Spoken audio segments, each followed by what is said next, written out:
నమస్కారం. ఈ రోజు స్టూడియోలో మనతో పాటు ఉన్నారు ప్రముఖ జ్యోతిష వాస్తు పండితులు మరియు పంచాంగకర్త బ్రహ్మశ్రీ డాక్టర్ నాయకంటి మల్లికార్జున శర్మ గారు. సో గురువు గారితో మాట్లాడి మరిన్ని విశేషాలు తెలుసుకుందాం. నమస్కారం గురువు గారు. గురుగారు, మాకు లాస్ట్ వీడియోలో వచ్చేసి ఏంటంటే శుక్రుడు మేషంలో నుంచి వృషభంలోకి చేంజ్ అవ్వడం వల్ల ఏ ఏ రాశుల వారికి ఏ విధంగా ఉండబోతుంది అనే అంశం గురించి అయితే మాకు తెలియజేశారు. అలాగే ఏంటంటే ఈ నెలలో చూసుకున్నట్లయితే ఒక మహా అద్భుతం జరగబోతుంది అనేసి అన్నారు. అంటే వృషభంలోకి వచ్చేసి శుక్రుడు, రవి, గురువు. సో ఈ మూడు రాశులు కలయిక ఉంటుంది కాబట్టి సో ఏ ఏ రాశుల వారికి మహా రాజయోగం పట్టబోతుంది అంటారు? తప్పకుండా అమ్మ. ఓం శ్రీ గురుభ్యో నమః. శుక్రుడితో ఏర్పడేవి కొన్ని రాజయోగాలనే ఉంటాయి. వృషభ రాశిలోకి శుక్రుడితో ఏర్పడే రాజయోగాలు అంటే శుక్రుడితో ఏర్పడే గ్రహాలన్నీ కూడా చూసుకున్నట్లయితే చాలా అద్భుతాన్ని ఇస్తాయి అనేసి అంటారు. అవునమ్మా. శుక్రుడికి ఏంటంటే వృషభ రాశికి అధిపతి శుక్రుడే. అంటే దాని శుక్రుడికి ఏంటంటే స్వక్షేత్రం వృషభ రాశి. అంటే దాని శుక్రగ్రహానికి ఓన్ హౌస్ వృషభ రాశి. శుక్రుడితోటి గురువు యొక్క కాంబినేషను, అలానే శుక్రుడు రవితో కాంబినేషను, అంటే శుక్రుడు రవితో కాంబినేషన్ని శుక్ర ఆదిత్య యోగం అంటారు. శుక్రుడు గురువుతో ఏర్పడేదాన్ని శుక్ర బృహస్పతి రాజయోగం అంటారు. అంటే ఈ యోగం వల్ల ఎలాంటివి అంటే శుక్రుడు గురువు కలిస్తే కూడా గజలక్ష్మి రాజయోగం అంటారు. అంటే ఈ గజలక్ష్మి రాజయోగం వల్ల శుక్ర ఆదిత్య రాజయోగం వల్ల కొంతమందికి అనుకూలంగా ఉంటుంది. సహజంగా ఎలా ఉంటుంది అని అంటే ఇవన్నీ కూడా గోచారరీత్యా చెప్పబడే ఫలితాలంటారు. అంటే శుక్రుడు సుఖాన్ని, భోగాన్ని, సౌఖ్యాన్ని ఇచ్చే గ్రహం శుక్రుడు. గురువు ధనాన్ని, ఆర్థిక ప్రయోజనాలు, సంతానాన్ని, అలానే కుటుంబాన్ని, భాగ్య లాభాధిపతుల కారణభూతుడు గురువు. కళత్రకారకుడు శుక్రుడు. అలానే రవి అంటే ఉద్యోగానికి సంబంధించిన కారకత్వాన్ని వహించేవాడు రవి. ఆరోగ్యాన్ని కూడా, అంటే ఆరోగ్యం బాగుండాలిగా, ఆరోగ్యం మహాభాగ్యం అన్నారుగా. అంటే రవి కూడా ఇక్కడ మూడు గ్రహాల యొక్క కాంబినేషన్ వల్ల కొంతమందికి మంచి, కొంతమందికి చెడు జరిగే అవకాశాలు ఎక్కువ ఉంటాయి. అయితే ఇక్కడ శుక్రుడు ఏమిటంటే ఈ సంచరిస్తున్నప్పుడు ఆ రాశుల మీద లక్ష్మీదేవి యొక్క అనుగ్రహం అనేది ఒకటి ఉంటుంది. శుక్రుడు సుఖాన్ని, భోగాన్ని ఇచ్చేవాడు. అందులో గురువు కూడా ధనకారకుడే కాబట్టి అందువల్ల కొన్ని రాజయోగాలు ఏర్పడే అవకాశాలు ఒకటి ఉంటాయి. కాబట్టి ఎదుగుదలలో ఒకటి, ఉద్యోగ పరంగా ఒకటి, మంచి సువర్ణ అవకాశాలు రావటం, ప్రతి పనిలో కూడా అదృష్టాన్ని పొందే అవకాశం ఒకటి ఉండటం, సుఖ సంతోషాలు, సౌభాగ్యాలు కలిగే అవకాశం ఎక్కువగా ఉంటుంది. కాబట్టి ఇవన్నీ కూడా అనుకూలంగా ఉండే అవకాశాలు ఉంటాయి. వాళ్ళలో ముఖ్యంగా ఇవన్నీ కూడా గోచారరీత్యా చెప్పబడే ముందు శుక్రుడు వాళ్ళ రాశి దగ్గర నుంచి 1, 2, 4, 5, 8, 9, 11 స్థానాలు సుఫలితాన్ని ఇస్తాడు శుక్రుడు. అలానే వచ్చేటప్పటికల్లా గురువు వచ్చేటప్పుడు 2, 5, 7, 9, 11 స్థానాల్లో మంచి ఫలితాన్ని ఇస్తాడు. అలానే ఇక్కడ రవి వచ్చేటప్పటికల్లా 1, 3 స్థానాలు బాగా ఎక్కువ ఇస్తాడు. అంటే 1, 3, 6 అలానే 11 స్థానాల్లో మంచి ఫలితాన్ని ఇస్తాడు. అంటే ఇవన్నీ కూడా మంచి ఫలితాలను ఇచ్చే అవకాశాలు ఎక్కువగా ఉంటాయి. దీనిలో ముఖ్యంగా మనకి ఏ రాశుల వాళ్ళకి బాగుంటుంది, ఏ రాశుల వాళ్ళకి అనుకూలమైన ఫలితాలు జరిగే అవకాశాలు ఎక్కువగా ఉంటాయి. దాన్ని మనం చూస్తే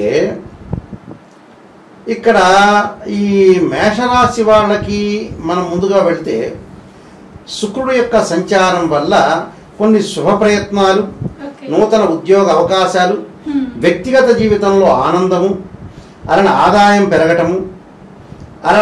పెరగటంతో అందరినీ ఆకర్షించడము, సమాజంలో ప్రశంసలు పొందే అవకాశాలు ఉండటం, భాగస్వామి యొక్క మద్దతు, అంటే భాగస్వామి అంటే భార్యనే కాదు, నూతన వ్యాపారాలు చేయొచ్చు, ఫ్రెండ్స్ కావచ్చు, బంధువులు కావచ్చు, చుట్టాలు కావచ్చు, వాళ్ళ యొక్క సపోర్ట్ ఉండే అవకాశాలు ఎక్కువ ఉంటాయి. అలానే ఉద్యోగం కోసం వెతుకుతున్న వారికి కూడా కొంత మంచి ఉద్యోగం రావటం ఒకటి, అంటే నిరుద్యోగులకు ఉద్యోగ అవకాశాలు మెండుగా ఉంటాయి. అలానే మంచి ప్యాకేజ్ తోటి కూడా వాళ్ళు ముందుకు వెళ్ళే అవకాశం, అంటే ఒక బంపర్ ఆఫర్ వచ్చే అవకాశాలు ఎక్కువ ఉంటాయి. అంటే మేషరాశి వాళ్ళకి ఏమవుతుందంటే ద్వితీయ స్థానంలో గురువు మంచివాడు, ద్వితీయ స్థానంలో శుక్రుడు మంచివాడు, ద్వితీయ స్థానం రవి మధ్య రకమైన ఫలితాన్ని ఇస్తాడు. నిజం చెప్పాలంటే రెండు గ్రహాలనేవి చాలా అద్భుతంగా ఉండి గజలక్ష్మి రాజయోగం అనేది ఏర్పడింది. విదేశాలకు వెళ్ళే అవకాశం, వివాహ ప్రయత్నాలు సఫలీకృతం కావటం, వివాహాది శుభ కార్యక్రమాల్లో పాల్గొనటం, విదేశాలకు వెళ్ళే అవకాశం ఉంటుంది కంపెనీ త్రూనే. హఠాత్తుగా మంచి పరిణామాలు జరిగే అవకాశాలు ఎక్కువగా ఉంటాయి. రెండవది వృషభ రాశి. వృషభ రాశి వాళ్ళకి జన్మంలో శుక్రుడు మంచివాడు, గురువు మధ్య రకమైన ఫలితాన్ని ఇస్తాడు, రవి అనుకూలంగా ఉంటాడు ఇక్కడ. అంటే శుక్ర ఆదిత్య యోగం అనేది లభించింది వీళ్ళకి. ఉద్యోగపరంగా అనుకూలం అని అర్థం. ఉద్యోగపరంగా అనుకూలంగా ఉంటుంది, వ్యాపారంలో లాభాలు ఉంటాయి, అలాగే నూతన ఆదాయ మార్గాలు ఏర్పడే అవకాశం ఉంటుంది. డబ్బుకు సంబంధించిన సమస్యలన్నీ కూడా తొలగిపోతాయి. రుణాలు మొత్తం తీర్చేసుకుంటారు వీళ్ళు. అప్పులన్నీ తీర్చుకుంటారు. ఇంటి మీద ఇల్లు కట్టడం ఒకటి, ఇల్లు కొనుగోలు చేయడం ఒకటి, వ్యవసాయ భూములు కొనుగోలు చేసే అవకాశాలు ఎక్కువ ఉంటాయి. అలానే సంతానం ద్వారా కొన్ని శుభవార్తలు వింటాం, అంటే వాళ్ళ యొక్క ప్రయోజనాలు బాగా ఎక్కువగా ఉండటం ఒకటి. అలానే ఉద్యోగపరంగా అద్భుతంగా ఉండే అవకాశాలు ఉంటాయి. అవివాహితులందరికీ కూడా వివాహాలు జరిగే అవకాశం ఉంటుంది. అంటే శుక్రుడు కళత్రకారకుడు కాబట్టి వివాహాలు జరిగే అవకాశం ఉంటాయి. విందులు వినోదాల్లో పాల్గొనే అవకాశాలు ఎక్కువగా ఉంటాయి. అంటే వీళ్ళకి మంచి జరిగే అవకాశం ఎక్కువ ఉంటుంది. అలానే కన్యారాశి వాళ్ళకి తీసుకుందాం. వాళ్ళకి 8వ స్థానంలో శుక్రుడు ఉంటాడు. ఆ శుక్రగ్రహం వల్ల అకస్మాత్తుగా డబ్బు సంపాదించడం అవకాశాలు, ఆర్థిక పరిస్థితులు బాగా మెరుగుపడే అవకాశం ఉంటుంది. సంపద బాగా పెరగటం ఒకటి, పాత పెట్టుబడి నుంచి మంచి సమయంలో లాభాలు రావటం ఒకటి, జీవితంలో సంతోషం, వృత్తిలో నూతన విజయాన్ని సాధించే అవకాశం ఉంటుంది. ఆత్మవిశ్వాసం కూడా బాగా పెరిగి లక్ష్మీదేవి యొక్క అనుగ్రహం లభించే అవకాశాలు ఎక్కువ ఉంటాయి. అంటే వీళ్ళకు కూడా అనుకూలమైన ఫలితాలు ఉంటాయి, దానిలో ఏమి సమస్య లేదు. అందులో తులారాశి వాళ్ళకు కూడా చాలా అద్భుతమైన ప్రయోజనాలు ఉన్నాయి. తులారాశి వాళ్ళకు కూడా చాలా మంచి ప్రయత్నాలు, అంటే ప్రతి ప్రయత్నంలో కూడా వాళ్ళకు అనుకూలమైన ఫలితాలు జరిగే అవకాశం ఉంటుంది శుక్రగ్రహం వల్ల. అంటే వాళ్ళకు కూడా కార్య విజయం ఒకటి, డబ్బు పరంగా లోటు లేకపోవటం, ప్రతి దానిలో కూడా మంచి ఫలితాలు సాధించే అవకాశాలు ఎక్కువగా ఉంటాయి. అంటే మంచి ఫలితాలు సాధించడం అంటే ఏంటంటే వాళ్ళు చేసే ప్రతి ప్రయత్నం కూడా సఫలీకృతం అవుతుంది. అంటే ఈ రాశి వాళ్ళకు కూడా బాగుంటుంది. ముఖ్యంగా ఇంకొక విషయాన్ని మనం చూసుకునేటట్టయితే మకర రాశి వాళ్ళకి, మకర రాశి వాళ్ళకి 5వ స్థానంలో శుక్ర గురువుల యొక్క కలయిక. అంటే గజలక్ష్మి రాజయోగం ఏర్పడింది అని అర్థం. గజలక్ష్మి రాజయోగం ఏర్పడింది మకర రాశి వాళ్ళకి చాలా మంచి ఫలితాలు వస్తాయి. అంటే ఆర్థిక పరంగా ప్రయోజనాలు పొందుతారు, ఆ వ్యాపార పరంగా ముందుకు వెళ్తారు, అప్పులు తీర్చుకునే అవకాశం ఎక్కువ ఉంటుంది, ఇల్లు కొనుగోలు చేయడం ఒకటి, వాహనాలు కొనుగోలు చేయడం, బంగారు నగలు కొనుగోలు చేయడం, వివాహ ప్రయత్నాలు సఫలీకృతం కావటం.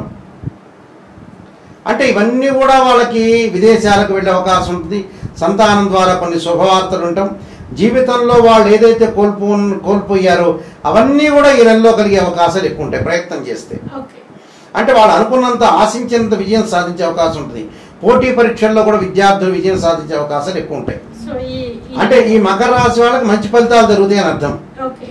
అంటే వాళ్ళకి ఏది కూడా లోటు లేకుండా ప్రతి దానిలో కూడా ముందుకు వెళ్ళే అవకాశాలు ఎక్కువగా ఉంటాయి.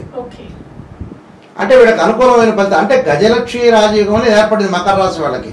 3 రాశులు అంటే శుక్ర గురువుల యొక్క కలయిక వల్ల కొంతమంది గజల లక్ష్మీ యోగం అనేది కలిగింది ఇక్కడ.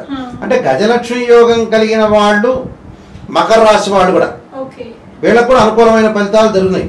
అంటే మేషరాశి వాళ్ళకి కూడా కలిగింది. అంటే మేషరాశి వాళ్ళు మకర రాశి వాళ్ళు ఇద్దరికి 2 రాశుల వరకు చూసుకున్నట్లయితే గజలక్ష్మి యొక్క రాజయోగం కలిగింది. గజలక్ష్మి రాజయోగం కలిగింది. అలా దాంతో పాటు గజలక్ష్మి రాజయోగం కలిగిన వాళ్ళు కొంతమంది ఉన్నారు. మళ్ళీ కర్కాటక రాశి వాళ్ళకు కూడా గజలక్ష్మి రాజయోగం కలిగింది. పెట్టుబడులు బాగా రావటం, అనుకున్న పనులలో సక్సెస్ చేయటం, ఏదైతే పెండింగ్ పనులు ఉన్నాయో అవన్నీ కూడా వాళ్ళు పూర్తి చేస్తారు. కర్కాటక పెండింగ్ పనులన్నీ కూడా పూర్తి చేయటం, డబ్బు చేతికి వచ్చే అవకాశం ఉండటం, కోర్టు సమస్యల పరిష్కారం కావటం, వివాహ ప్రయత్నాలు, విదేశాలకు వెళ్ళటం ఒకటి, ఏదైనా ప్రతి పనిలో కూడా గతం కంటే కూడా మెరుగైన ఫలితాలు చూపించే అవకాశం ఉంటుంది. కొంతమంది వ్యక్తుల యొక్క మద్దతు, ఆ మద్దతులలో కూడా ముందుకు వెళ్ళే అవకాశాలు, బాగా అనుకూలమైన ప్రయత్నాలు సఫలీకృతం అవుతాయి. అంటే వివాహ ప్రయత్నాలే కానీ, సంతాన పరంగా కానీ మిగతా ప్రయత్నాలన్నీ కూడా సఫలీకృతమయ్యే అవకాశాలు బాగా ఉంటాయి. అంటే వాళ్ళ జీవితంలో ముందుకు వెళ్ళే అవకాశాలు బాగా మెండుగా ఉంటాయి. అంటే ప్రతి పనిలో కూడా విజయం సాధిస్తారు. మనం ప్రయత్నం చేసాము, విజయం సాధించినట్టే. అంటే ఇక్కడ కర్కాటక రాశి వాళ్ళకి, మేషరాశి వాళ్ళకి, మకర రాశి వాళ్ళకి ఈ ముగ్గురికి కూడా గజలక్ష్మి రాజయోగం అనేది ఏర్పడింది ఇక్కడ. ఇక ఇంకెవరికి ఏర్పడింది అనేది కూడా చూడాలిగా మనం. ఇంకో ఎవరికి ఏర్పడిందంటే గజలక్ష్మి రాజయోగం అనేది కన్యా రాశి వాళ్ళకు కూడా ఏర్పడింది. గజలక్ష్మి రాజయోగం ఏర్పడింది. అంటే 9వ స్థానంలో వీళ్ళకి శుక్ర గురువుల యొక్క కలయిక. అంటే శుక్రుడు గురువు యొక్క కలయిక వల్ల అకస్మాత్తుగా డబ్బు సంపాదించే అవకాశాలు, ఆకస్మికంగా ధనలాభం, ఆర్థిక స్థితి బలపడటం, సంపద పెరగటము, కొత్త అవకాశాలు వచ్చే అవకాశాలు ఉంటాయి. అలానే పాత పెట్టుబడుల నుంచి ఏదైతే లాభాలు ఉంటాయో ఆ లాభాలన్నీ బాగుంటాయి.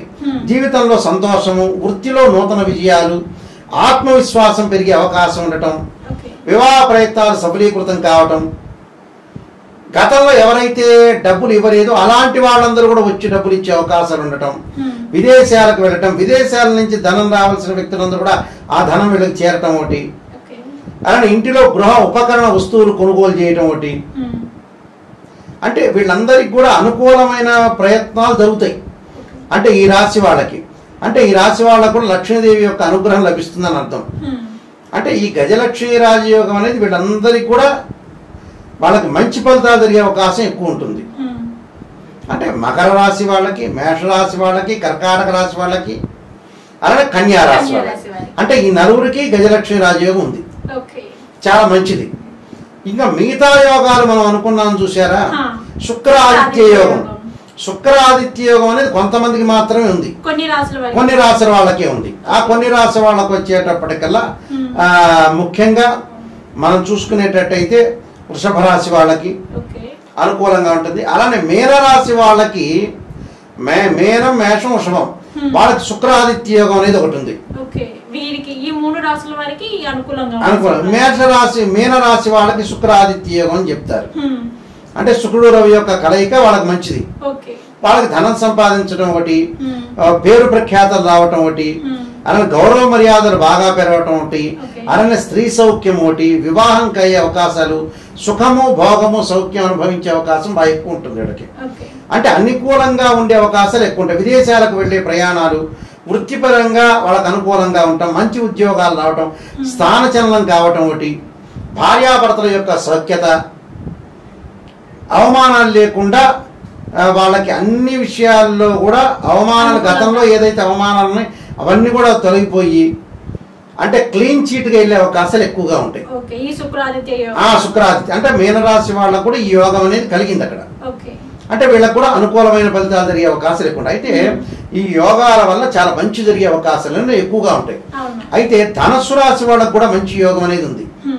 ధనుస్సు రాశి వాళ్ళకు వచ్చేటప్పటికల్లా మనకి 6వ స్థానంలో శుక్రుడు, గురువు, రవి.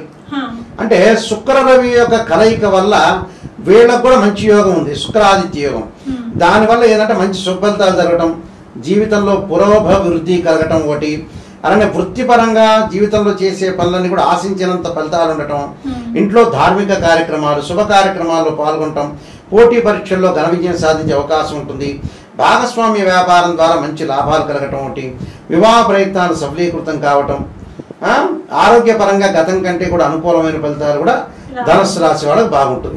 విద్యార్థులు కూడా కొన్ని అనుకూలమైన ఫలితాలు జరిగే అవకాశం ఉంటుంది. ఇవి గజలక్ష్మి రాజయోగం ఒకటి, శుక్ర ఆదిత్య రాజయోగాలు కలిసి వచ్చే అవకాశాలు బాగా ఎక్కువ ఉంటాయి.